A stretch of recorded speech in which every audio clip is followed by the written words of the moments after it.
उलझन एक सास की। अंकित घर में आया तो सुषमा ने जल्दी से खाना गर्म करके उसके लिए प्लेट में खाना परोस दिया। अंकित कमरे में जाकर कपड़े बदलकर हाथ मुंह धोकर आ गया और खाना खाने बैठ गया। आपने खा लिया? रोज की तरह अंकित ने पहला कोर मुंह में लेने से पहले मानो आदर अनुसार औपचारिक प्रश्न पूछा। हाँ, खा लिया। सुषमा ने भी रोज की तरह औपचारिक उत्तर दिया। विहान, अंकित की तरफ से दूसरा प्रश्न आया। वह खाना खाकर सो गया है, सुषमा ने बताया। हालांकि विहान रोज ही अंकित के आने तक सो जाता है आजकल, और हर रोज इस प्रश्न का उत्तर अंकित पहले से ही जानता है। तब भी उत्तर सुनने के लिए उसके चेहरे पर हर रोज ही एक अपराध बोध की छाया उभर आती है। मन ग्लानि से भर जाता है। रोज सोचता हूँ जल्दी आ जाया करूँ, लेकिन ऑफिस में काम ही इतना होता है। दिन भर भले ही काम न आए, लेकिन शाम होते ही एक के बाद एक कॉल, मीटिंग्स। अंकित जैसे अपने अपराध बोध से उबरने की असफल चेष्टा करते हुए खुद को ही भरमाना चाहता है। सुषमा कुछ नहीं कहती। वह अंकित के देर से आने की वजह जानती है। जल्दी घर आकर करेगा भी क्या? खाली दीवारों पर यादों के पलस्तर को खरोच कर मन को लहूलुहान करता रहेगा। हाँ, बस विहान के लिए बुरा लगता है। उस मासूम को अभी पिता के प्यार की भावनात्मक सुरक्षा की आवश्यकता है, लेकिन वह उससे वंचित हो गया है। जब पिता भावनात्मक रूप से स्वयं ही टूटा हुआ है, तो ऐसे में वह अपने बेटे को कैसे संभालेगा? अंकित को स्वयं ही अभी भावनात्मक संबल की आवश्यकता है। वह भी तो पूरी तरह से टूट गया है। उसका जीवन भी तो असमय ही अस्त व्यस्त हो गया है। जीवन नैया बीच मझधार में हिचकोले खा रही है। न इस पार किनारा है, न उस पार किनारा है। सुषमा ने एक गहरी सांस ली। अंकित खाना खत्म कर थाली वाशबेसिन में रख कर विहान को देखने चला गया। सुषमा बर्तन समेटने लगी। अंकित रोज थोड़ी देर विहान के पास बैठता, नींद में ही उसे दुलार लेता। सुबह तो बस उसके ऑनलाइन क्लासेस में बैठे हुए रहते ही उसके सर पर हाथ भर फेर पाता था, और रात में उसके सोने के बाद बस नींद में उसके सर पर हाथ फेर पाता है। अंकित की आंखें भर आई, गला रुंध गया। मन किया फूट फूट कर रो ले, लेकिन अपने आप को रोक लिया। सोते हुए भी विहान के मुंह पर अव्यक्त सी पीड़ा थी। थोड़ी देर उसके पास बैठने के बाद वह उठकर अपने कमरे में चला गया। बर्तन समेटकर सुषमा विहान के पास आकर लेट गई। विहान नींद में कुनमुनाया। सुषमा उससे थपकने लगी। रात के अंधेरे में दिन भर मन के कोने में दुबका बैठा दर्द उठकर दिल दिमाग पर हावी हो गया। कितने महीने हो गए रिया को गए हुए, लेकिन वह जख्म अभी ताज़ा था। दिन तो घर के कामों में और नन्हे विहान की देखभाल में जैसे तैसे कट जाता, लेकिन रात की नीरवता, निस्तंभता में एक दर्द, दुख स्वप्न सा सीने पर आकर सवार हो जाता है। विहान के बचपन की गतिविधियों में, बाल सुलभ चेष्टाओं में पूरे समय जैसे रिया का बचपन आंखों के सामने घूमता रहता है। रात भर रिया के जन्म से लेकर उसके जाने तक की स्मृतियाँ चलचित्र की भांति मन के पर्दे पर घूमती रहती है। रिया सुषमा की इकलौती संतान, जान से प्यारी बेटी, जिसे उन्होंने पलकों पर बिठाकर पाला था। पति की असमय मृत्यु के बाद वही उनकी जिंदगी का एकमात्र सहारा थी, उनके जीवन का आधार, उद्देश्य थी। उसे देखकर ही वह जीवन की वह दारुण पीड़ा सह गई थी। उसके जीवन का केंद्र बस रिया थी, इसलिए अपनी बेटी से उसका जुड़ाव और स्नेह भी बहुत अधिक था। रिया थी भी तो बहुत ही संवेदनशील और प्यारी, सिर्फ देखने में ही नहीं वरन स्वभाव की भी मधुर थी, और पढ़ने में भी तेज थी। तभी कम उम्र में ही MBA करके अच्छी कंपनी में नौकरी भी मिल गई थी। वे कॉलेज से छुट्टी लेकर अहमदाबाद चली आती थी उसके पास, और फिर जल्दी ही उसने VRS ले लिया ताकि रिया के साथ रह सके। बेटी से दूर अकेले घर में उनसे रहते ही नहीं बनता। उनके साथ रहने से रिया को भी सहारा हो गया। दोनों समय गर्म घर का बना खाना तो मिल जाता था उसे। अहमदाबाद में ही फिर उन्होंने अपना खुद का घर ले लिया था। छोटी सी दुनिया थी उनकी, लेकिन बहुत ही खुशहाल थी। 3 साल उसी हंसी खुशी में निकल गए। अब सुषमा को हर माँ की तरह रिया के ब्याह की चिंता सताने लगी थी। दूर पास के रिश्तेदारों से उसने रिया के लिए एक अच्छा सा लड़का ढूंढने के लिए कहा। सुषमा को ज्यादा परेशान नहीं होना पड़ा। रिया के साथ ही कंपनी में काम करने वाला अंकित उससे विवाह करने का इच्छुक था। रिया ने यह बात अपनी माँ को शर्माते हुए बताई। सुषमा ने अंकित को घर बुलवाया। पहली नजर में ही अंकित उसे भला लगा। उसके माता पिता नहीं थे, बड़े भैया भाभी विदेश में रहते थे। अंकित सभ्य व सुसंस्कृत लगा उन्हें और उन्होंने विवाह के लिए हर्षय हामी भर दी। अंकित के भैया भाभी भी दोनों बच्चों को लेकर महीने भर के लिए भारत आए। सुषमा ने विवाह में कोई कसर नहीं छोड़ी थी। रिया के सिवाय उनका था भी कौन। खूब धूमधाम से बेटी की शादी की थी। रिया की विदाई के बाद वह एकदम अकेली सी रह गई थी, लेकिन तब भी उनका सुखी जीवन देखकर वह प्रसन्न थी। अंकित रिया को पलकों पर बिठाकर रखता था। वह उससे बहुत प्यार करता था। दोनों बहुत खुश थे और उन्हें खुश देखकर सुषमा के दिल को बहुत सुकून मिलता। जीवन में चारों ओर सुख संतुष्टि थी। पहले वह और रिया एक छोटा सा परिवार थे। अब उसमें अंकित भी जुड़ गया था और 2 साल बाद जब विहान का जन्म हुआ तब तो सुषमा फूली नहीं समाई। सुख जैसे चारों ओर से उन पर बरस रहा था। विहान के जन्म के समय से ही अंकित ने जिद करके उन्हें अपने पास रख लिया था। पहले रिया की देखभाल, फिर नन्हे विहान का आगमन दिन जैसे पंख लगाकर उड़ रहे थे। 6 माह बाद रिया ने दोबारा कंपनी ज्वाइन कर ली थी। सुषमा का सारा दिन विहान की देखभाल में बीतता था। उनके लिए तो जैसे रिया का ही बचपन फिर से लौट आया था। लेकिन मात्र 8 दिन में ही उन सब की जिंदगी बदल गई। हंसते खेलते खुशहाल परिवार को जैसे किसी की नजर लग गई थी। सारी सावधानियां बरतने के बाद भी रिया न जाने कैसे कोरोना की चपेट में आ गई थी और पानी की तरह पैसा बहाने के बाद भी, बड़े अस्पताल में इलाज मिलने के बाद भी रिया को बचाया नहीं जा सका। सुषमा के सीने में एक हुक उठी जिसे पल भर भी अपने से, अपनी नजरों से दूर नहीं रखा था। अंततः समय में वे उसी बेटी के लिए कुछ भी न कर पाई, न उसकी देखभाल कर पाई और न उसके पास बैठ पाई, न उसके सर पर हाथ फेर कर सांत्वना ही दे पाई। अकेले अस्पताल के बिस्तर पर पड़ी रिया अकेले ही वहां से दूसरी दुनिया में चली गई थी। कितना कठिन था यह स्वीकार करना कि जिसे 9 महीने कोख में रखकर जन्म दिया था, वह संतान चली गई और वे रह गई अकेली। पत्थर हो गई थी वह। दुनिया एकदम बेमानी सी लगने लगी थी। कोई नहीं रह गया था अब उनका अपना कहने को। मौत उन्हें ही क्यों नहीं ले गई। उनकी जिंदगी में अब बचा ही क्या था। लेकिन रिया के सामने तो अभी सारी जिंदगी पड़ी थी। विहान का पालन पोषण, अंकित का साथ, सब कुछ। एक जीवन ही चाहिए था। मौत को तो सुषमा को ले जाती। बहुत जोर से रुलाई आई सुषमा को, लेकिन खुद को रोक लिया जैसे तैसे। बड़ी मुश्किल से तो सोया है विहान, कहीं रोने की आवाज से उठ न जाए। 4 वर्ष की आयु में ही माँ को खो दिया। रात रात भर उठकर कैसे सुबकता था माँ के लिए। दिन भर भी गुमसुम सा घर में माँ को ढूंढता रहता। विहान के लिए सुषमा को सीने पर पत्थर रखकर अपना दुख भूल जाना पड़ा। सभी का जीवन तो एक रिया के न रहने से बिखर गया था। अंकित भी तो कितना एकांकी हो गया था। वह तो फिर भी विहान की देखभाल में खुद को व्यस्त रख लेती है, लेकिन अंकित को अकेले कमरे में रिया की कमी कितनी खलती होगी। 8 महीने हो गए, अंकित को एक बार भी हंसते मुस्कुराते नहीं देखा। वह यंत्रवत काम करता, ऑफिस जाता। सुषमा को उसकी भी चिंता होती। पहाड़ सा जीवन अकेले कैसे काटेगा। दोबारा घर तो बसाना ही पड़ेगा उसे। और यह ध्यान आते ही उसके दिल में जैसे तीर सा चुभ जाता है। अंकित की दूसरी शादी हो गई, तब सुषमा का क्या होगा। टूटते दिल का एक ही तो सहारा है विहान।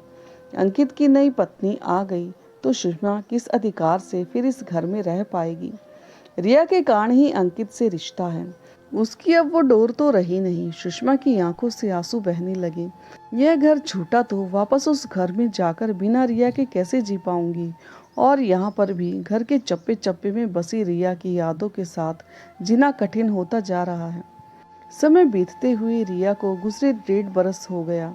अंकित के परिवार वाले, उसके भैया भाभी अब उस पर दूसरी शादी कर लेने का जोर डालने लगे थे। स्वयं सुषमा के रिश्तेदार भी दबी जुबान से अंकित के पुनर्विवाह के बारे में पूछने लगे थे।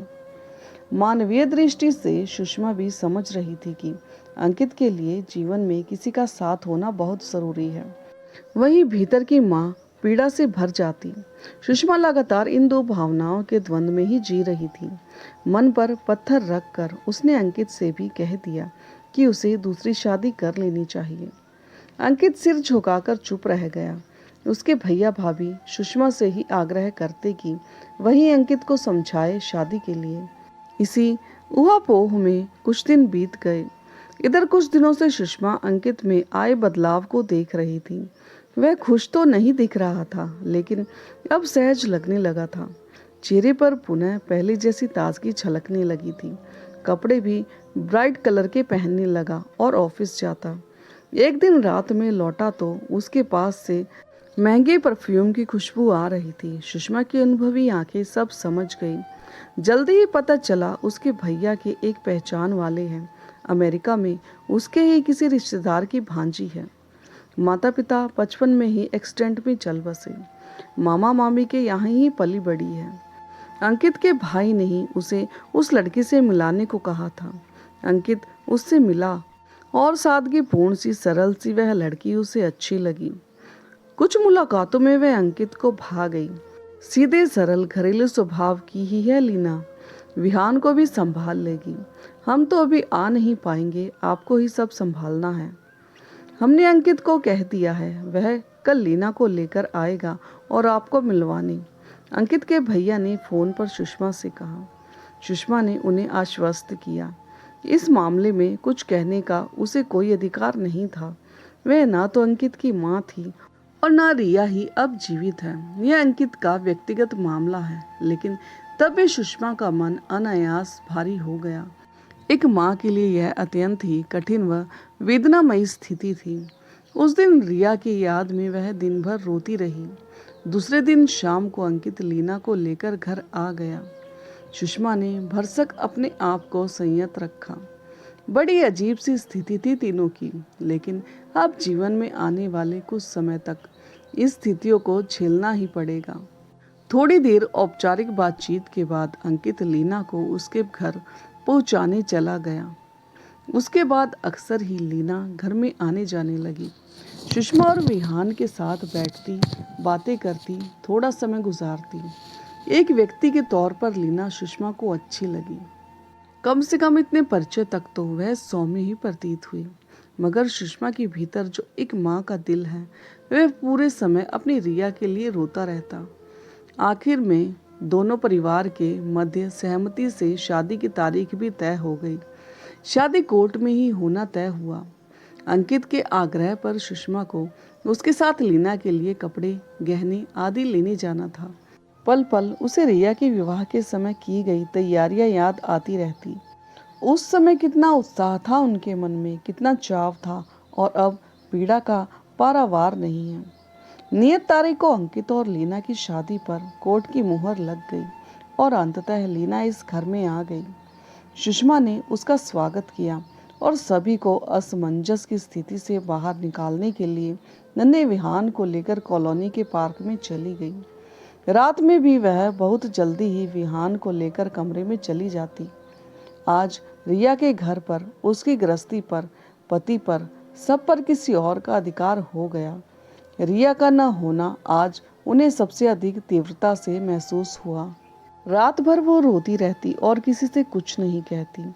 दूसरे दिन सुबह से ही जैसे जीवन ही कुछ और हो गया था। सब कुछ बदल गया था। सुषमा तब भी उठी और रोज की तरह विहान को तैयार करके ऑनलाइन क्लास के लिए बिठाया, नाश्ता बनाया। तब तक लीना भी आ गई। लाइए, मैं कुछ मदद कर देती हूँ, बताइए क्या करना है, लीना ने पूछा। नाश्ता तैयार है, बस डाइनिंग टेबल पर लगाना है, सुषमा ने कहा। लीना ने टेबल पर नाश्ता लगा दिया। नाश्ते के बाद लीना पूछ पूछ कर काम में सुषमा की मदद करती जा रही थी। 2-3 दिनों में ही उसने रसोई की अधिकांश व्यवस्था देख ली कि क्या कहाँ रखा है। अब सुषमा को अपना यहाँ रहना व्यर्थ लगने लगा। अपनी बेटी की यादें जहाँ बसी हुई हैं, उस घर को छोड़कर चले जाना पीड़ादायक तो था, लेकिन अब यहाँ रहने का ना उन्हें अधिकार था और ना ही औचित्य ही था। साथ ही रिया की जगह किसी दूसरे को उसके घर में रहते देखना भी एक माँ के लिए कम पीड़ादायक नहीं था। जब चौथे पांचवें दिन रात में तीनों खाना खाने बैठे, तब सुषमा ने कहा, मैं अब अपने घर जाना चाहती हूँ। अपने घर? यह भी तो आपका ही घर है ना? अंकित ने चौंक कर बोला, है तो बेटा, लेकिन वह घर भी तो बहुत दिन से बंद पड़ा है। सोचती हूँ साफ सफाई ही कराऊं। सुषमा ने एक कारण ढूंढ लिया। ऐसा है तो दो एक मजदूर को लगाकर सफाई करवा लेंगे, आपको जाने की क्या जरूरत है, लीला ने कहा। बड़ी मुश्किल से सुषमा ने उन्हें मनाया कि वह कुछ दिन वापस अपने घर जाना चाहती है। मैं भी आपके साथ चलूंगा नानी, विहान सुषमा के गले में बाहें डालकर मचल गया। दूसरे दिन सुषमा विहान को लेकर अपने घर आ गई। अंकित उसे पहुंचा गया। लीना भी जिद करके साथ आ गई थी। शाम तक दोनों ने मिलकर घर भी ठीक ठाक कर लिया और जरूरी सामान भी ले आई। लीना ने पूरी मेहनत से सुषमा का हाथ बटाया था और सुषमा को हर पल अपनी रिया की याद आ रही थी। उसने बड़ी मुश्किल से अपने दुख को नियंत्रण में रखा।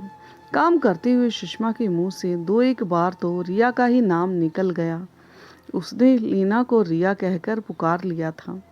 लीना भी सहज भाव से मुस्कुराती हुई पास आ गई। जी कहिए मम। लीना ने सकुचाकर माँ शब्द को मुंह में ही रोक लिया।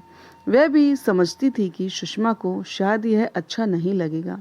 अपनी बेटी की याद में विकल यह माँ लीना को इस घर में देखकर भले ही दो क्षण के लिए अपना दर्द भूलकर उसे अपनी बेटी समझ रिया पुकार लेती है, लेकिन उससे वह रिया की जगह तो नहीं ले पाएगी ना। कुछ नहीं बेटा, मैं कह रही थी कि बहुत देर हो गई काम करते हुए, अब तुम आराम करो, मैं चाय बनाकर लाती हूँ। सुषमा के मुंह से अनायास लीना के लिए आज पहली बार बेटा संबोधन निकल गया। आप भी तो सुबह से काम में लगी हैं, आप बैठिए, चाय मैं बना कर लाती हूँ।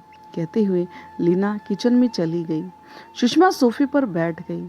उसने देखा अपने लिए बेटा सुनकर लीना की आंखों में नमी तैर रही थी और चेहरे पर एक खुशी थी।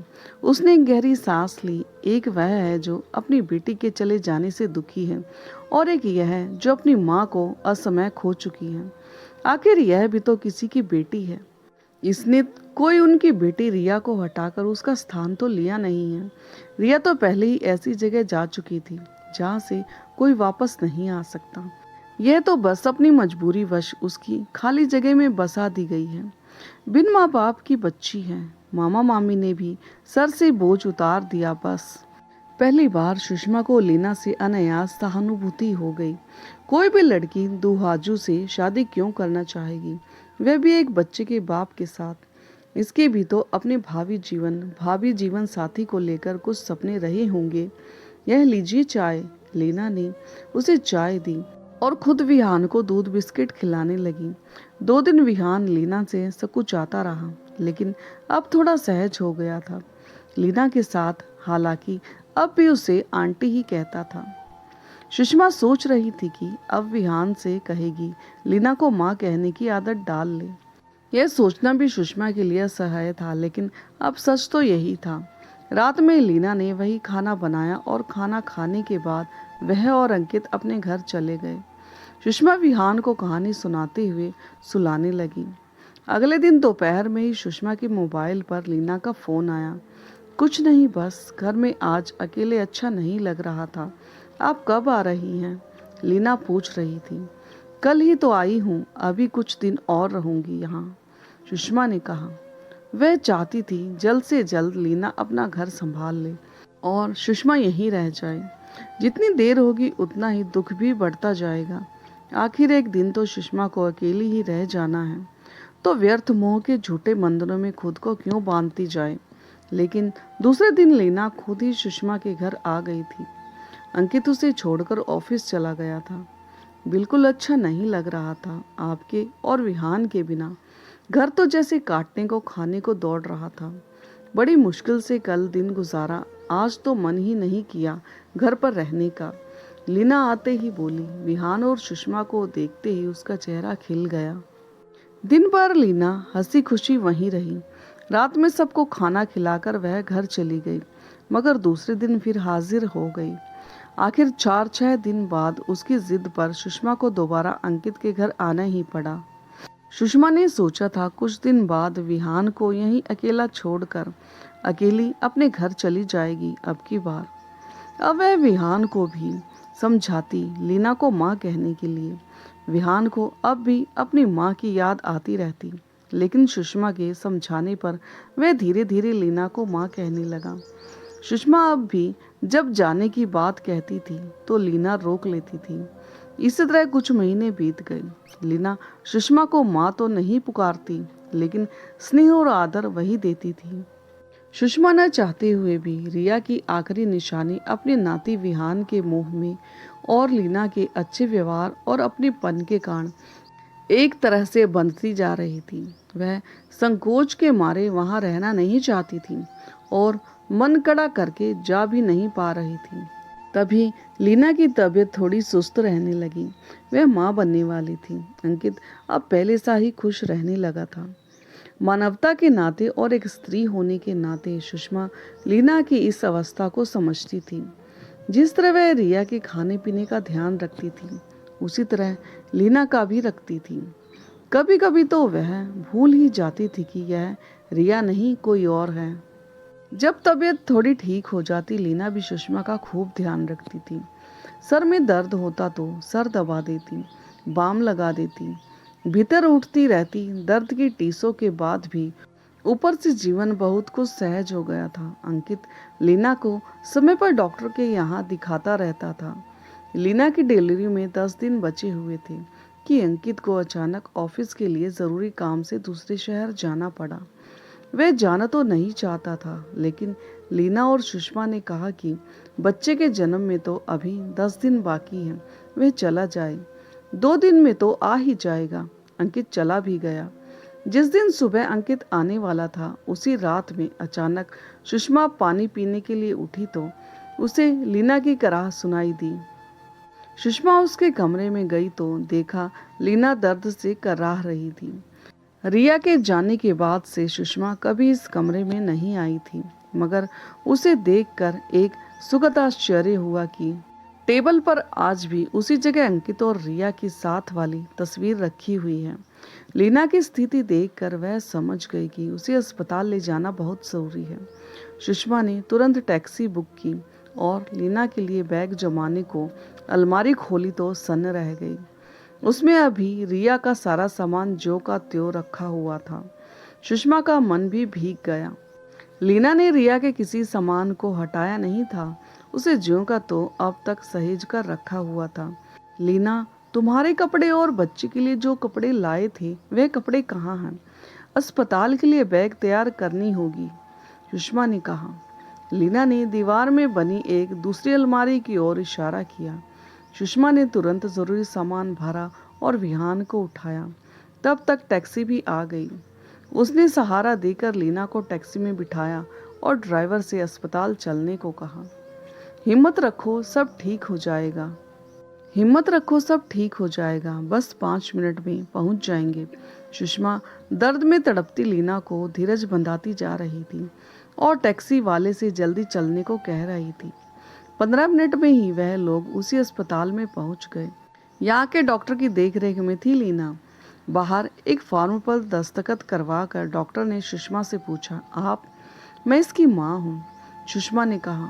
बहुत दर्द हो रहा है, इसे प्लीज जल्दी देखिए, आप चिंता मत करिए। कहते हुए डॉक्टर लीना को लेबर रूम में ले गई। सुषमा विहान को लेकर वहीं बाहर लगी कुर्सी पर बैठ गई। अब उसने अंकित को भी फोन कर दिया। वह रास्ते में ही था। करीब 2 घंटे बाद नर्स ने आकर बताया कि लीना को बेटी हुई है। 15 मिनट बाद नर्स ने एक नन्ही सी गुड़िया को लाकर सुषमा की गोद में रख दिया। विहान अपनी छोटी सी बहन को देखकर अचंभित भी था और खुश भी था। थोड़ी ही देर बाद लीना को भी एक प्राइवेट रूम में शिफ्ट कर दिया गया। कैसी हो, अब दर्द तो नहीं हो रहा? सुषमा ने बच्ची को पालने में सुलाकर लीना से सर पर हाथ फेरते हुए पूछा। ठीक हूँ, लीना मुस्कुरा कर बोली। बहुत सुंदर बच्ची है, एकदम तुम्हारे जैसी, सुषमा पालने की ओर देखते हुए बोली। विहान अपनी बहन को निहारती हुई धीरे धीरे पालना झुला रहा था। सब बड़े ही बहुत खुश थे। आपकी रिया लौट आई है। अपनों को खोने का दर्द मैं समझती हूँ। अपने माता पिता को खो चुकी हूँ। पिछले 9 महीनों में रात दिन मैंने बेटी की ही कामना की थी ताकि आपको आपकी रिया लौटा सकूं। लीना भरे गले से बोली, पगली, यह तो मेरी नातिन है। मेरी रिया तो उसी दिन जीवन में लौट आई थी जिस दिन तू इस घर में आई थी। तू ही मेरी रिया है। सुषमा उसके बाल सहला कर बोली। सच माँ। लीना की आंखों से आंसू बहने लगे। वह सुषमा के गले लग गई। अब कभी मुझे छोड़कर मत जाना माँ। कभी नहीं मेरी बच्ची। सुषमा उसकी पीठ थपथपाने लगी। पर्दे की आड़ में खड़ा अंकित माँ बेटी का मिलन देखकर अपनी आंखें पोंछ रहा था। आज उसका परिवार फिर से पूरा हो गया था। तो दोस्तों, आपको ये भावुक और प्रेरणादायक कहानी कैसी लगी और कहानी का कौन सा हिस्सा आपके दिल को छू गया, कमेंट करके ज़रूर बताएं। और हाँ, यदि चैनल पर नए हो तो चैनल को लाइक, सब्सक्राइब और शेयर करना ना भूलें।